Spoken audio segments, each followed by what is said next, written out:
Hi అండి, welcome to Ramya foods. ఈరోజు Ramya ఫుడ్స్లో chicken boneless pickle పెట్టామండి. ఫ్రెష్గా చికెన్ కొట్టించి అప్పటికప్పుడు అల్లం వెల్లుల్లి పేస్ట్ మసాలాలు పట్టి పికిల్ పెడతామండి. మీరే చూడండి పీస్ ఎంత ఉందో. Quality, quantity and taste wise అస్సలు కాంప్రమైజ్ అవ్వం. మా ఇంట్లో ఎంత హైజీన్గా చేసుకుంటామో అంతే హైజీన్గా చేస్తాము. ఆయిల్ చూసారా ఎంత నొరగ వస్తుందో. ప్యూర్ శనగ నూనె వాడితేనే ఇంత నొరగ వస్తుంది. బయట పికిల్స్లో తక్కువ కాస్ట్లో అవుతుందని నిమ్మ ఉప్పు లేదా చింతపండుతో పికిల్ పెడతారు. మేము అలా కాదండి, న్యాచురల్గా నిమ్మరసంతోనే పికిల్ పెడతామండి.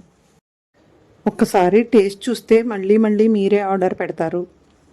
మీకు కూడా ఈ చికెన్ పికిల్ చూస్తుంటే తినాలనిపిస్తుందా?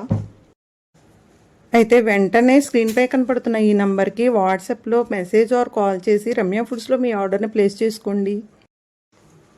మీకు మా వీడియో నచ్చితే like, share, comment and subscribe to Ramya foods.